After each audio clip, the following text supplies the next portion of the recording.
Hi everyone, we are back with another round of our Wedding Wednesday series, and today we are chatting about the wonderful yet dangerous world of Pinterest. Now, if you have ever dabbled in the world of event planning, if you've looked for plant inspiration, drooled over recipes, or you were redecorating your house or your room, then it's likely you've come across this app known as Pinterest. And for those of you who don't know what Pinterest is, it's essentially a free app where you can pretty much discover, a bunch of inspiration and ideas to try. And essentially how it works is you see a photo or a pin and then you can save it into your own album called boards, and you can make your boards with any specific style. Wow. Bleh. You can make your board with any specific style. Wow. You can make your boards with any specific style or theme that you choose. Now, just a quick disclaimer, this video is in no way sponsored by Pinterest and I'm not shaming it in any way, but if used incorrectly, Pinterest can be a bit dangerous, much like social media can. So here are 3 reasons why Pinterest can be dangerous. Number 1, becoming a social norm.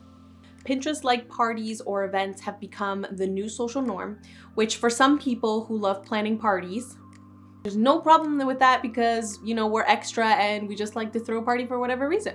Now, others who don't like planning parties, but, might get roped into it because it's for a family member or for their kids, this can become a bit of an annoyance because, maybe you just don't care enough for a party, and that's completely okay. But now everyone is expecting an Instagram or Pinterest worthy party, and sometimes it's just not attainable. So here's my tip for danger number 1, and it's a short one. Whether you love planning, elaborate events, or whether you hate them, do whatever the heck you want. Danger number 2 is unrealistic expectations. The reason why I take Pinterest with a grain of salt as a wedding planner is because I know that a lot of wedding inspiration that can get posted on there are likely styled shoots that take months and months of planning and of course come out picture perfect. Styled shoots are literally photo shoots put together by a bunch of different vendors.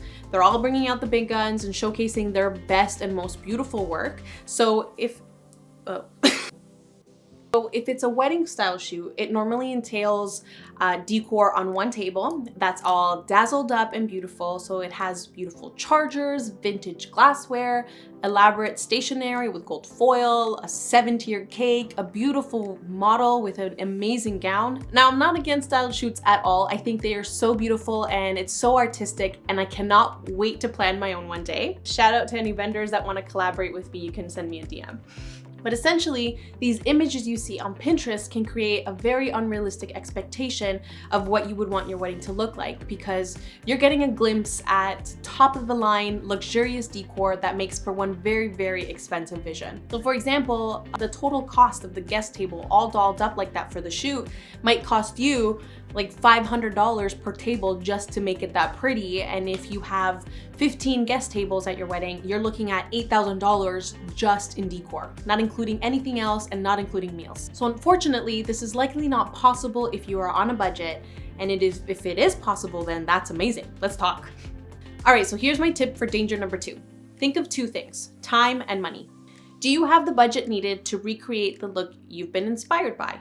If you do, that's amazing. Go all out, go for it. But if you don't, there are ways to get crafty and there are ways to save some money, but also don't do too much DIY because that can also become a headache. In terms of time, connect with your planner or your photographer to share your inspiration photos with them, because they'll be able to tell you how expensive it is or how much time they'll need to recreate that pose or take those detailed shots that you love. And please trust your vendors. They've done this over and over again, and if they're your vendors, you've hired them for a reason. Danger number 3 is copying versus inspiration. Now, we can all admit to heading over to Pinterest for inspiration and even creating vision boards with the pins that we see on there, and I think it's safe to say that it's pretty flattering for the individual who posted the original content, I hope. Now, I think it becomes a bit dangerous when you start to use these images on Pinterest to just straight up copy the entire look altogether, like an exact replica. So I did just a bit of research on the difference between copying and inspiration, and I think essentially the best way to describe it is, if you're recreating a look and you're constantly referencing that image to make it identical, then you're copying. You're being inspired, however, if you're seeing these Pinterest images, recreating a similar look, but mixing in your own elements, your own personality, your own vibe, and making it your own and being content with the outcome and not stressing out that it doesn't look exactly like that pin you saved. I honestly think it can be a bit of a tricky line between the two. I'm pretty sure there's much debate on it. So for the sake of the length of this video, because I talk so much, let's move on. So here's my tip on avoiding the dangers of copying. Everyone on this planet has been inspired by someone. It's completely normal. But everyone on this planet is also unique, different, loud, quiet, outgoing, not. Whatever you need inspiration for, look to Pinterest for some help. There's nothing wrong with that, but make sure to throw in a bit of your spunk and your personality no matter what. Now, tying this back to wedding planning, weddings are intimate gatherings of people that are coming to celebrate you. So make the wedding more you. Personalize it in any way you can because your guests are there to celebrate you. They're not there to compare you to Pinterest, I hope.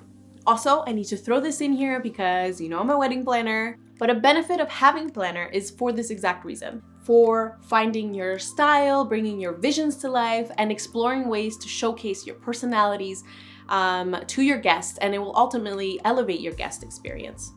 All right, everyone, that's all I got for today. I hope you enjoyed our chat and let me know if you agree with me, if you disagree, if you love Pinterest, if you hate Pinterest. Point of the story is just add your own flair, add your own personality, because, you know, it's just more fun that way. Happy Wedding Wednesday, and we'll see you next week.